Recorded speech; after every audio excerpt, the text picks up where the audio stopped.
ದಾವೀದನ ಮಗನೂ ಯೆರೂಸಲೇಮಿನಲ್ಲಿ ಆಳುವ ಅರಸನೂ ಆಗಿದ್ದ ಪ್ರಸಂಗಿಯ ಮಾತುಗಳು. ಪ್ರಸಂಗಿಯು ಹೀಗೆ ಹೇಳುತ್ತಾನೆ, ವ್ಯರ್ಥವೇ ವ್ಯರ್ಥ, ವ್ಯರ್ಥವೇ ವ್ಯರ್ಥ, ಸಮಸ್ತವೂ ವ್ಯರ್ಥ. ಮನುಷ್ಯನು ಈ ಲೋಕದಲ್ಲಿ ಪಡೆಯುವ ಎಲ್ಲ ಪ್ರಯಾಸದಿಂದ ಅವನಿಗೆ ಏನು ಲಾಭ? ಒಂದು ತಲಾಂತರವು ಗತಿಸುವುದು, ಇನ್ನೊಂದು ತಲಾಂತರವು ಬರುವುದು. ಭೂಮಿಯಾದರೂ ಶಾಶ್ವತವಾಗಿ ನಿಲ್ಲುವುದು. ಸೂರ್ಯನು ಏರುವನು, ಸೂರ್ಯನು ಇಳಿಯುವನು. ಹೊರಟ ಸ್ಥಾನಕ್ಕೆ ಹಸುರುಸುರಾಗಿ ತಿರುಗಿ ಓಡುವನು. ಗಾಳಿಯು ತೆಂಕಣಕ್ಕೆ ಬೀಸಿ ಬಡಗನಕ್ಕೆ ತಿರುಗುವುದು.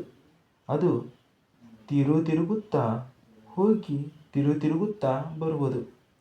ನದಿಗಳೆಲ್ಲ ಸಮುದ್ರಕ್ಕೆ ಹರಿದು ಹೋಗುವವು, ಆದರೂ ಸಮುದ್ರವು ತುಂಬುವುದಿಲ್ಲ. ಅವು ಎಲ್ಲಿಗೆ ಹರಿದು ಹೋಗುತ್ತವೋ ಅಲ್ಲಿಗೆ ತಿರುಗಿ ಹೋಗುವವು. ಎಲ್ಲ ವಸ್ತುಗಳು ಬಳಲಿ ಹೋಗುವವು, ಇದನ್ನು ಮನುಷ್ಯನು ವಿವರಿಸಲಾರನು.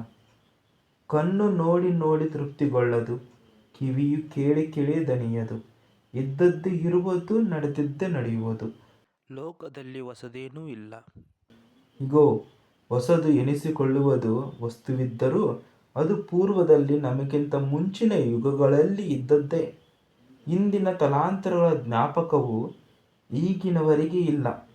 ಮುಂದಿನ ತಲಾಂತರಗಳ ಜ್ಞಾಪಕವು ಅವುಗಳ ಮುಂದಿನ ತಲಾಂತರಗಳಿಗೆ ಇರುವುದಿಲ್ಲ.